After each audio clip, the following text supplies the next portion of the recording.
Good afternoon and welcome to our live stream session on the memification of insights and of course on our Insight Activation Studio. During the presentation, if you have questions, feel free to tweet us or to email us, but also feel free to type comments in the comment box underneath the live stream on YouTube. We will tackle all your questions at the end of the session, but of course, if you have questions afterwards, we are here the whole day, but also tomorrow, to answer everything. The title of my presentation is Building a Better Business Together. What's according to us a better business? Well, a better business is a business in which creativity flows, in which there is an innovation culture. It's also a business that thinks consumer-centric. It's an organization that moves almost at the speed of light. Why is that important? Well, today the world is full of transformation. There is change in many different fields, and all those changes happen at the very same time at a speed never seen before. And that makes it a very exciting time, but also a very scary time to live in and to do business in. And if there is one change that will have a very radical impact on the future of business, on our lives, it will be technology, exponential technology. I'm thinking here about drones, artificial intelligence, robots, all those things that we know today from science fiction movies, but that very soon will enter our lives. Because those technologies become cheaper every 18 months, those technologies become better almost by the day, and the adoption by consumers and businesses goes hyper fast. It's a linear path that those technologies take. All the old technologies, like mobile, for example, took a linear path. What's the difference between a linear and an exponential path? Well, let me give you this example. When I would take 30 steps in a linear way, I would be at the end of this room. If I take 30 steps in an exponential way, following the curve that I just described, I go 26 times around the globe. That's the difference in speed by which technology will have an impact on our lives. What's the problem for businesses? Well, the problem is twofold. First of all, we cannot deal with this type of change. We adapt linear to new technologies, to change in general. Secondly, it's not one technology that will hit us, it's multiple technologies at the very same time, and it's not only in the field of technology that we see massive change, we see it in many different fields. What is actually happening is that there is a transformation tsunami coming at us. A tsunami of change. And what are the typical reactions people have to tsunamis? Well, there are actually three. The first reaction is run away. The second one is you underestimate what's coming. And the last one is that you're fascinated by the phenomenon. You look at it, you talk about it, but you don't do anything. None of these three are actually a good idea when you're in business. The only good one is the one that you see on the screen. It's take your surfboard and try to surf that new big wave. Try to see it as an opportunity rather than a threat. But that's not everything, because it will not be one tsunami that will hit us. It will be multiple waves of change, multiple tsunamis, each one after the other. And the time we will have in between two waves of change to adapt will only get shorter. So, to some extent, if we want to survive in the age of transformation, we need to have a capability as an organization to reinvent ourselves all the time, to stay forever young, if you want. Let me give you two numbers to show you that this is actually happening right here, right now. The first number is that the average lifespan of an organization was plus 60 years back in the 1920s. It's less than 15 today. Second number is maybe even more scary, because it says that by 2017, only a year and a half approximately from now, 25% of the companies that are a market leader today will not be in that pole position anymore. And in most of the cases, they will have given their leading position to a company that is less than 15 years old. So you see, in the age of transformation, in the world that is full of massive change, you need almost to disrupt yourself all the time, like Clayton Christensen calls it, to stay alive, to stay ahead of the game. If this is what we need, if this is what it takes to be future-proof as an organization, what do we need to do? Well, I believe that it's not enough anymore to just work on innovations and on the future within R&D labs and innovation labs. The future is much more complex, and the change will come much faster than ever before. So we all need to be busy with the future. We all need to think about what's next. In order to do that, we probably need to transform our organization. We need to create an organization in which everyone is busy with the future, in which creativity flows, there is a consumer-centric thinking culture, and everyone wants to literally go for it. That we will not do that with the old way of organizing ourselves, which is, in most companies, still bureaucracy. It was invented at the end of the 19th century by Max Weber, German sociologist, and we still use it today to organize ourselves. And in the 20th century, it was a good idea. It was probably a great way to be efficient and effective as a company. But today, in a VUCA world, it's probably not good enough anymore. So we need a new way of organizing ourselves, we need a new way of working, a new way of thinking if we want to be future-proof, if we want to be bold enough in our actions towards the future. But that's probably not enough, because we also have a problem with the way we engage with co-workers and employees. According to a recent Gallup study, only 13% of the employees within the average company really wants to go for it, is motivated enough, is passionate enough to face this big challenge. So we need to work on the way we're organizing ourselves, the way we deal with innovation, but we also need to think about how are we going to engage with our employees in a different way. That are the two things we need to do if we want to create a future-proof organization. I will tell you more about that and give you 4 characteristics of an organization that is ready for the future, that is ready for change. And I will also elaborate on how researchers and CMI managers can help with that and what the role is in this transformation, so to say. Let's go to characteristic number 1.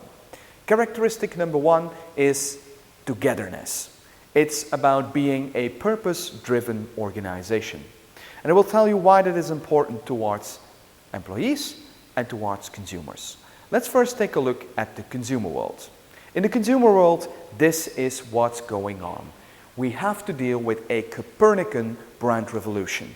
Copernicus said that the Earth is not the center of the universe. Well, for most marketeers today, it's the same for their brands. They start to realize that their brands are not the center of the universe of people. 2 numbers that illustrate that. First one comes from a recent Havas study. The study says that 93% of the brands may disappear tomorrow and most consumers will not care. A study of our own here at Insights Consulting shows that consumers only care about 5 brands. 5 brands that are relevant to them, that are meaningful to them on 3 different levels. On a functional level, on an emotional level, and on a societal level. And that last one, the third one, is new. Because a recent study by the World Economic Forum shows that 2.5 billion people on this planet want brands to take their role in society in this world. So if you want to summarize it with the words of David Jones, the former CEO of Havas Middels Group, it's about moving from marketing to consumers to mattering to people. It's about creating meaningful brands. If there is a company that is already pioneering this for quite a time, it's Unilever. Their CEO, Paul Polman, and their CMO, Keith Weed, have the vision to make every Unilever brand a meaningful brand in the years to come. And they have pioneered this with their laundry brand Omo and the Dirt is Good campaign. They wanted to make it meaningful on the three levels I just described. On the functional level, it's about creating a great product that gets all the dirt out of the clothes of children. On an emotional level, it's about connecting with parents and supporting them in raising their kids. On a societal level, it's about building little playgrounds in urban areas so that young kids can go and play outside again, which is both good for their health and for their development of their social skills. And now you can think, well, a meaningful brand. Okay, that's good for consumers, but this is also good for business. Yes, it is, because it's about doing good and doing good business at the same time, because studies show that meaningful brands outperform the competition by 133%. What about employees? Well, here I want to refer to the work of Linda Gratton. And Linda Gratton is a professor at London Business School. And she has written a great book, The Shift. In The Shift, she describes pretty well how millennials today, when they are looking for a job, find it very important that the company is having a positive impact on the world and that they can be part of that. It's more important than the status the job brings, it's more important than the money they can make.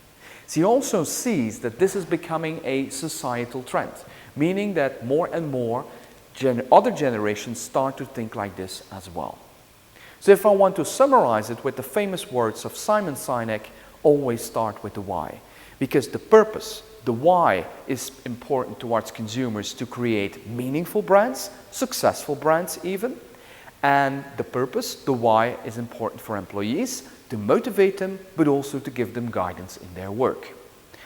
Research among C-level people shows that 2 out of 3 C-level people believe that purpose should be at the core of strategy nowadays. But only half of them admit that they are already doing it, or half of them admit that they do not do it yet. So still a long way to go. Because purpose is important towards consumers and to employees. And to employees, it's important to give them purpose, to give them guidance, if you want to empower them. And empowerment is our second characteristic. Empowering people within the company, all people if you want, with knowledge about the strategy, with the insights to execute the strategy in the best possible way, and give them more decision-making power. Let's take a look at that first aspect of empowerment. Empowering people with insights and with knowledge, more knowledge about the strategy. Here there is a big role for market researchers to play, because in the past we were happy when we turned in data into insights. Well, tomorrow I think we will only be happy if we have turned insights into company-wide memes. And the word meme here refers to a virus, a positive virus within an organization. An insight goes viral, meaning that when an insight has become a meme, everyone within the organization knows about it, everyone understands it, everyone has a passion for it, and everyone starts to act upon the insight. Let me give you 2 examples why it is important to widen the audience of insights. Well, first of all, if decisions are being made on the same insights in different departments, all those decisions will go into the same direction. So we'll not only have a faster decision, not only have a better decision, it will be also one that is bolder and faster in execution, because everyone from the start is on the same page. If we can share insights wide within the organization, everyone has the insights to execute the strategy, believes the strategy because they know the insights behind it. Even for people in the front line, this is important. Think about what we did for the salespeople of a kitchen appliances manufacturer. We have given them the insights about their target group, about the people they are selling to. Something they normally don't get. By having the insights, they started to sell in a different way. By selling in a different way, they sold more. You can see the same thing in services environments, where we share insights with people who are delivering the service on a day-to-day basis to customers. If they have the insights about what those people want, what those people need, and why, they can deliver a better service. They can do their jobs in different ways, which will have an impact on satisfaction numbers, NPS scores, and also even on the job satisfaction of the employee. So you see that the direct impact we can have with consumer insights can be much broader and much deeper. We can have more direct and indirect impact. So empower your employees with insights and with knowledge about the strategy, but also give them a seat around the table. Because the second component of empowerment for me is collective intelligence. It's the idea that if you have a problem and you crowdsource the solution among your whole organization compared to you leave it up only to the board, you will have a much better decision. Which is logic, because if a decision is made by all blind spots will be filled. People in the boardroom not always have all the ins and outs about how things go on the floor. And secondly, when the decision is being made, it will not only be a better decision, it will also be a decision that is easier to execute. Because you will already have the buy-in of the organization and you will have given the people all the insights to execute it in the best possible way. So empowerment for me is about giving more decision-making power and more knowledge to people so that they can perform better and make better and smarter decisions themselves. This is needed today, but it's especially needed tomorrow. Why? Because we not only need to transform the way we work, the way we engage with employees, we also need to transform the jobs people are doing within our organizations. People need to get more out of their jobs. You need to have more impact with the job they are doing, especially in the future. Especially in a future where using your emotional intelligence, creativity and craftsmanship will become more important. And if you want to get the most out of that, you need insights. Let me tell you why it will become important that we transform our jobs and that we use more emotional intelligence, creativity and craftsmanship. This is why. Because there is a race going on against the machines, against artificial intelligence and robots. There is a fantastic book with the same title, Race Against the Machines, and there is a second one, which is The Second Machine Age, by two very smart American professors. And there is one scary number in the first book, and that's that by 2035, only 20 years from now, 50% of the jobs will be taken over by artificial intelligence and machines. And if you start to think about it, this is not science fiction. It's already happening today. Two examples. Think about what self-driving vehicles will do to the transportation industry. What is it already doing to the transportation industry? Think about Watson, the smart supercomputer of IBM, who is today already outperforming a group of 100 medical doctors in making a simple diagnosis about a patient. This is not science fiction anymore. This is happening and it will happen again. So we need to stay relevant also as employees in the future. We need to reinvent ourselves. By the way, the guy you see in the picture is Professor Ichiguro at Osaka University, specialized in human-like robots. And the guy doesn't like teaching, as most professors, and he has created a robot self. A robot self who is doing the teaching for him. By the way, you can recognize who the real professor is because the robot was built 3 years ago and the professor has become a little bit older. By the way, the professor is, in the meanwhile, thinking about undergoing plastic surgery to keep on looking like his robot. That's the kind of crazy world we are living in today. But back to reinventing ourselves. So we need more insights today to be better performers, but we especially need more insights tomorrow to guide employees, to let them get the best out of themselves by using their emotional intelligence, creativity and craftsmanship. Two examples. One example in the blue-collar world, one example in the world of knowledge workers. If you are in the front line of an organization, this will be your future. This is an example of a restaurant Itza in San Francisco. And at Itza, the dishes are being served by robots and the communication between the front of the house and the kitchen happens through artificial intelligence. What's the effect? Well, the guys you see here in the red shirts can now focus more on the customer. Instead of doing the repetitive task of serving dishes, they can use their emotional intelligence more to deliver a great experience to clients. What about the guys in the kitchen? Well, they don't need to fight anymore with the people in the front. They don't have that bad communication anymore that we all know from those television shows around restaurants. They can now focus more on the dish, on the creativity, on their craftsmanship. So it's not necessarily a bad thing that we have artificial intelligence and robots taking over part of our jobs. We just need to reinvent and create new meaning and new relevance for what we're doing. Example from the world of knowledge workers. An example coming from Adobe. Adobe is one of the oldest companies in Silicon Valley, so it's one of those companies who already reinvented themselves multiple times. But they have a very visionary VP of Innovation, Mark Randall. And Mark Randall says, well, in this kind of world of massive change, it will not be enough anymore to just have an innovation lab where we are working on a couple of breakthrough R&D projects. If we want to survive in this age of transformation, if we want to survive all the multiple transformation tsunamis that will hit us, we need to rethink the way we do things. We all need to become intrapreneurs. So he launched Adobe Kickbox, a project to make sure that everyone within the organization is busy with the future, with innovation.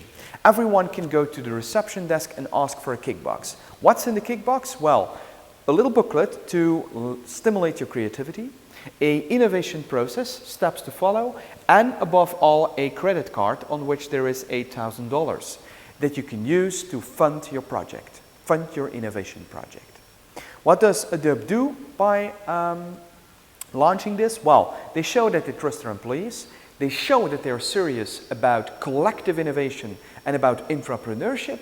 And they show that in such a new way of working and thinking, failure is part of it. Failure is okay.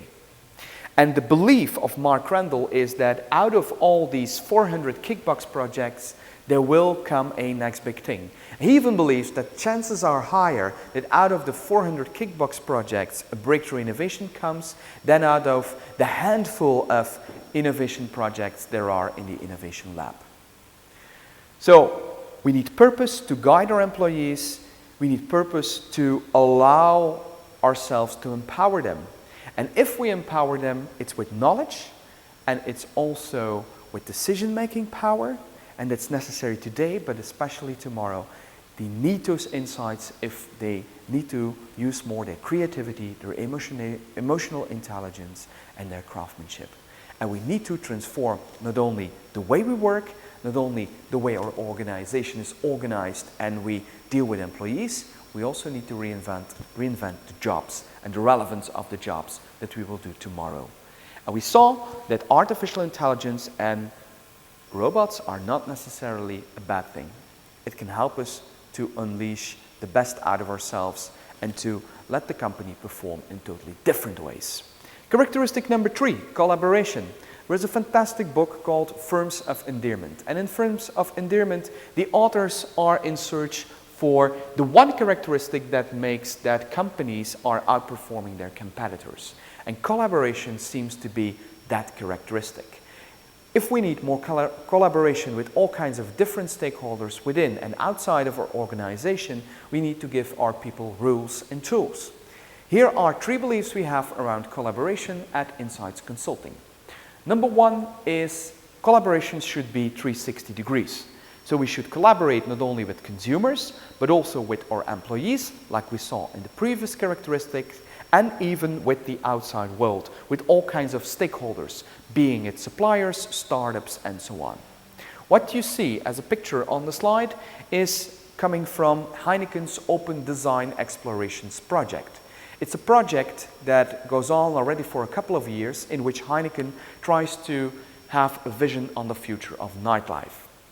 And the cool thing is, and the success behind it comes from the fact that they not only work together with their own employees, they also work together with consumers, they work together with customers, being it bar owners, club owners, bartenders, they work together with the design world, the fashion world, they work together with all kinds of stakeholders involved. And it's by having that 360-degree collaboration that they have come to concepts that are outperforming in every single test in terms of experience, all existing concepts. A second belief that we have is that collaboration should happen everywhere, every time. I have done this speech already a couple of times in the last couple of months at different conferences. And I always ask the same question. When do your good ideas pop up? I get all kinds of answers, like when I'm on the train, when I'm running, when I'm in the shower, when I'm half asleep.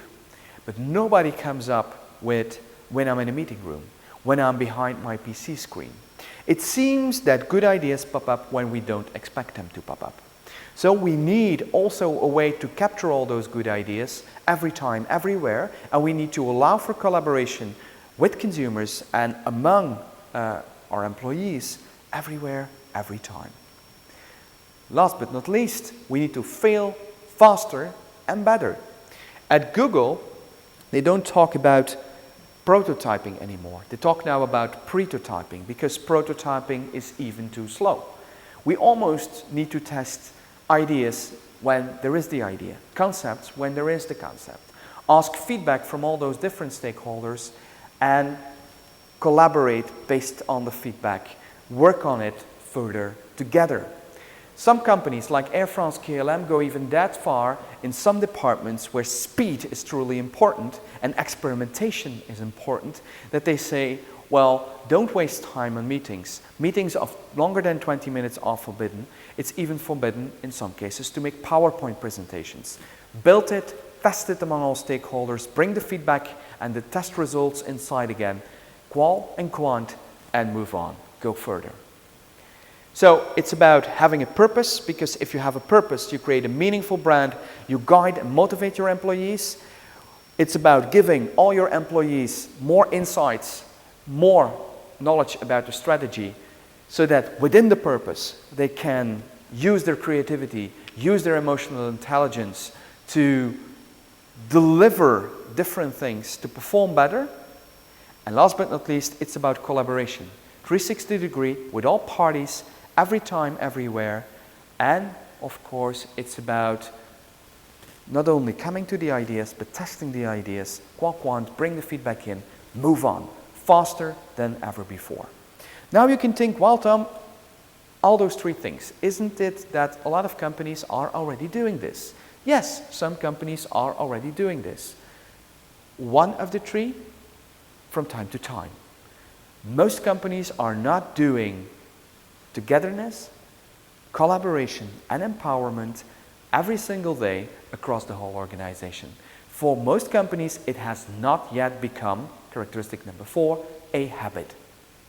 And it needs to become a habit if we want structural impact. All those things need to be business as usual within the whole organization if you want to be future-proof, if you want to survive the transformation tsunamis that are coming. How are we going to make it a habit? How are we going to install a habit? How are we going to make togetherness, collaboration, and empowerment a habit? Well, here I want to refer to Newton's first law. Newton's first law says that an object is in constant rest or in constant movement as long as there is no external force working on it. So, let's use Newton. We need an external force. That's the change that is there, the massive change that is there in the outside world. That gives us an urgency to do things differently, because in a VUCA world, the old ways of working, bureaucracy, will not work anymore. You feel that. We will be too slow. We need to become more open and more agile.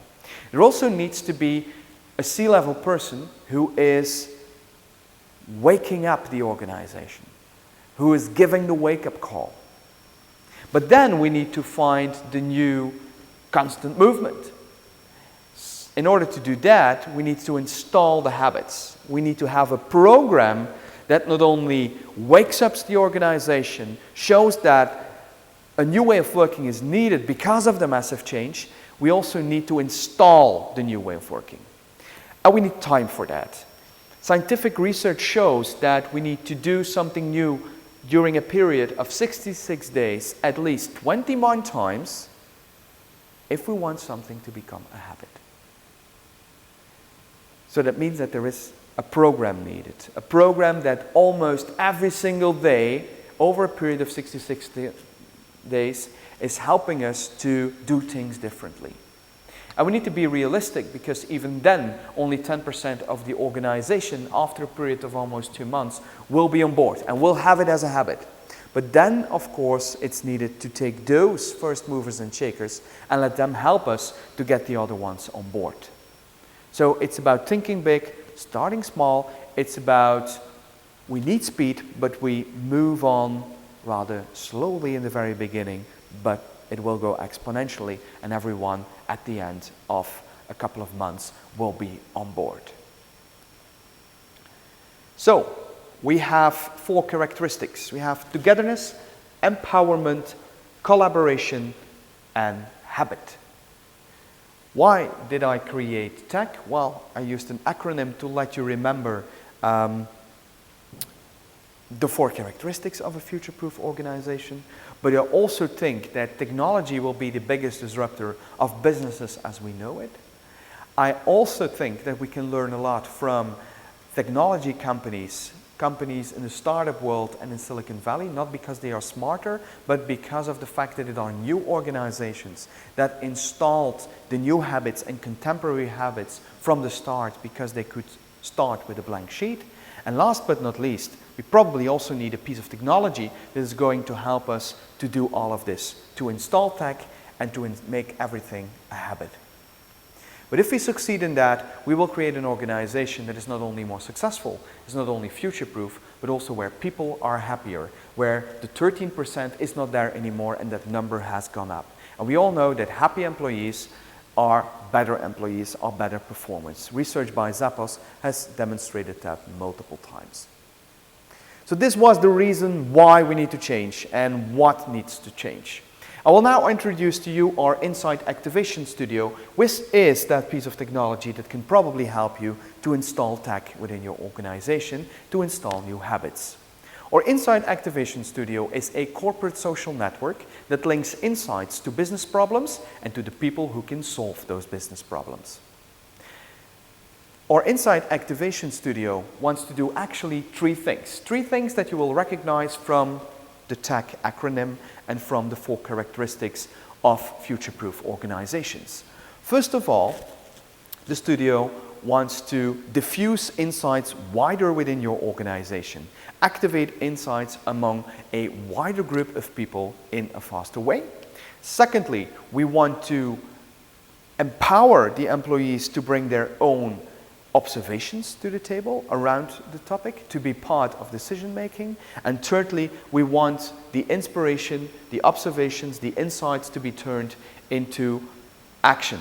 Action in terms of strategies, in terms of campaigns, in terms of innovations. If you look at our Insight Activation Studio, you see that it's a very visual platform, it's a social platform, it's a mobile accessible platform, everywhere, every time.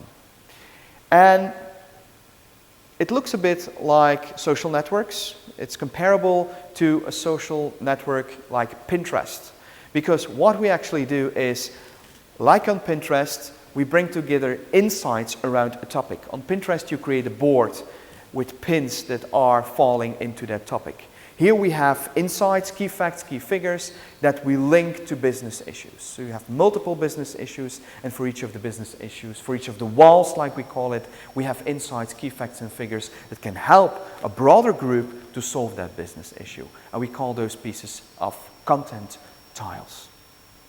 Let me now tell you a little bit more about how we can launch an Insight Activation Studio within an organization. First, it's about giving it purpose. It's about linking it to that kind of big transformation the company is going through. The tool needs to be introduced as a tool that will help to go through the transformation, to solve the big challenges that are there within the company. And it's a C-level person who needs to introduce it, who needs to be the ambassador of the program.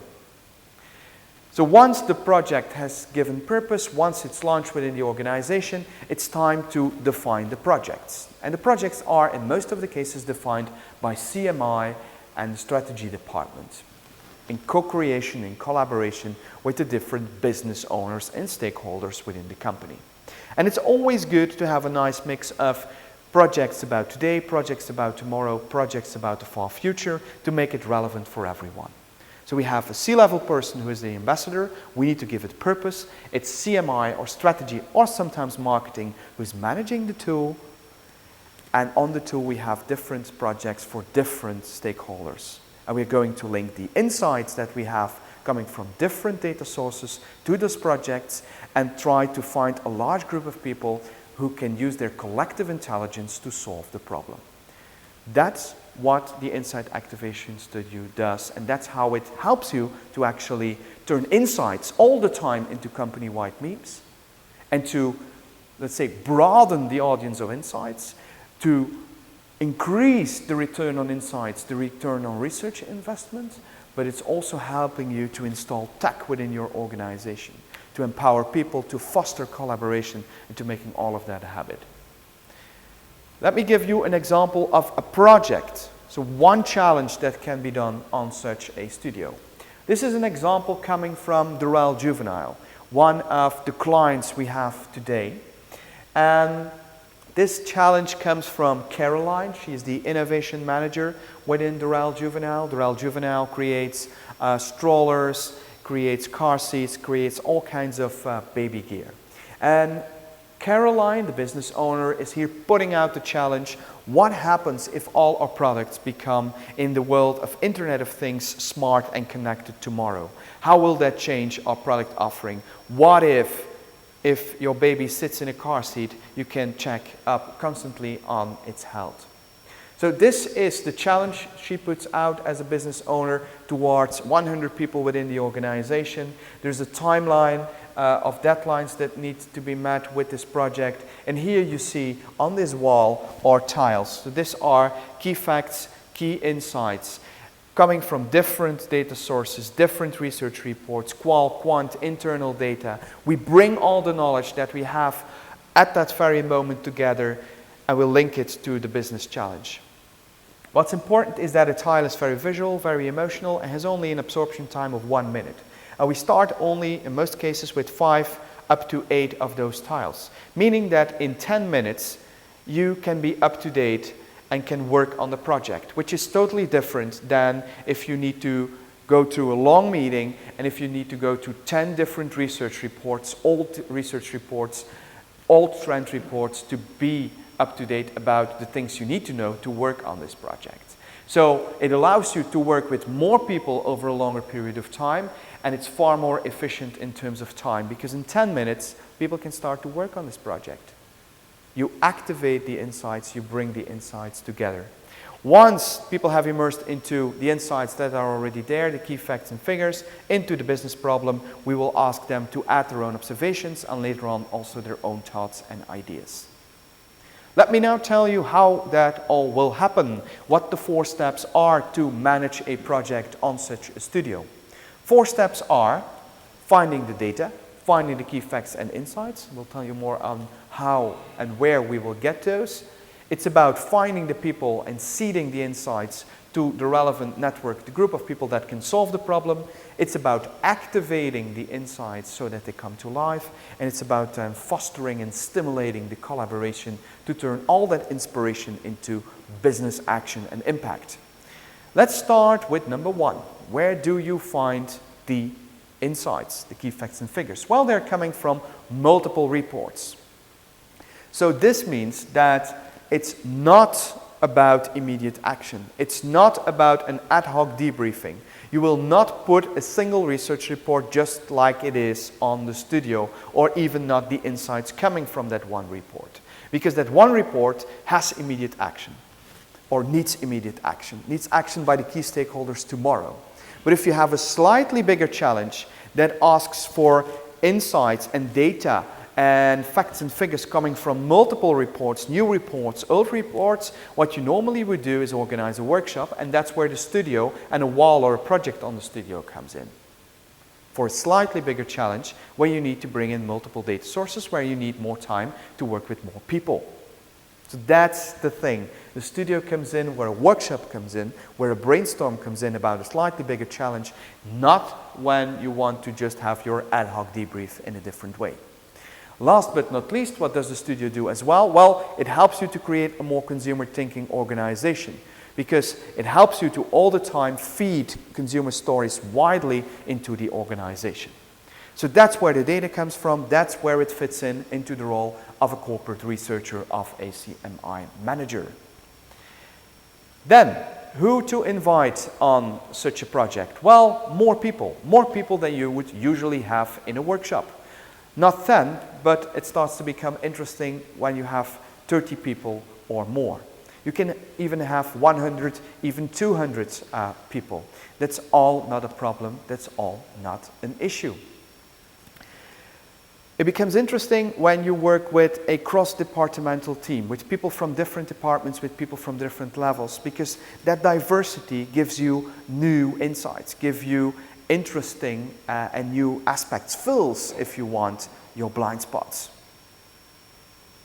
So we now know where the data comes from. We have the people. We have brought all the insights together on a platform towards a group of people that is quite diverse. What's next? Activating the insights. And we activate the insights by using our principle of tiles. So a tile is one of those 7 to 8 pieces of content that we start with. One tile consists out of one key fact, one key figure, one key insight. And we bring it to life by using a short title, a picture or a movie, and an emotionally loaded text. It's visual because visuals are absorbed by our brain 60,000 times faster than text. It's emotional because emotionality is sticky. We will remember it more, we will remember it better. So that's how we bring the insights that we have selected to life among a larger group of people. And then it's time to collaborate. This is a tool that you use in combination with workshops. You use it before a workshop to bring the problem to life, to already let people immerse into the existing knowledge. Use it after a workshop to work further on things. And you especially use it to take more time with more people. Because you can not only involve the 10 people that are classically in your workshop, you can involve 100 people. 100 people that are not a core decision maker, but that can fill your blind spots, or 100 people that can afterwards, or that need afterwards insights to execute the strategy, that need to believe the strategy. If they are part from it, of it from the beginning, that will all go much, much smoother. So it's like having a workshop, but then on steroids, because you can broaden the group of people that you have, and you can do it with more people and more time. More time is important because we all know that in a workshop, if we just have a couple of hours, we come to the first ideas, the artificial ideas. The best ideas come in a second or a third wave of ideation. So we now have more people, which lead to better decisions, more informed decisions, and better execution. We have more time, which would lead to more and better ideas, ideas that are at a higher level. For the collaboration, we actually use, with there's more people over more time, we use the Stanford Design Thinking process, which says that you first immerse into the world of the problem, into all the knowledge that is about it.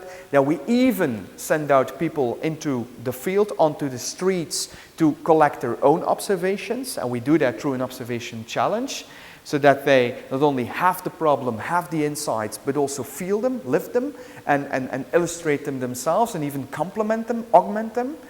And then when we have the full understanding of the problem, when we have the own observations, the key facts, the key figures, the insights, it's time to turn the inspiration into action. And then we launch an ideation challenge. So that's light moderation to guide that large group of people over a period of time to turn insights into action, and to afterwards also test all the actions, all the ideas, all the new concepts, and bring the quant test results back to the platform and to work further on it to improve it further. That's the idea of the studio. That's how the studio can work together, can be very complementary with your workshops. That's how the studio helps you to implement tech, but also the Stanford Design Thinking process for innovation, but also to come to better marketing campaigns, to better strategies in general. What was important when we were developing and co-creating the studio together with clients was that it was a platform that was fast, fun, and easy. Easy to use. Everyone who can use a social network can use the studio. Fast. In 60 seconds, you can read a tile. In 10 minutes, you can absorb all the information about a slightly bigger challenge. Fast, because also in 1 minute you see, is there something for me today on the studio? And fun, because it's social, it's visual, it's emotional. Fast, fun, and easy.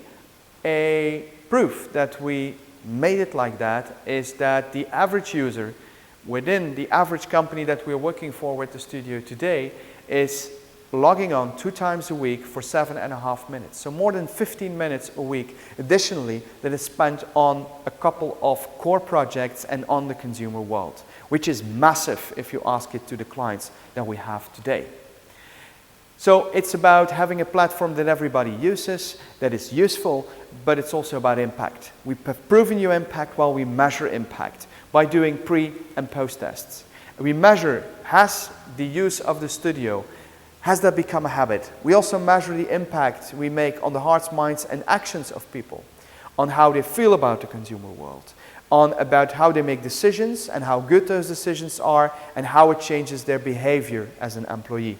And of course, we also measure if a product that is created through the studio or a strategy or a campaign that comes from the studio has performed better onto the market by using that principle of collective intelligence and beamification of insights.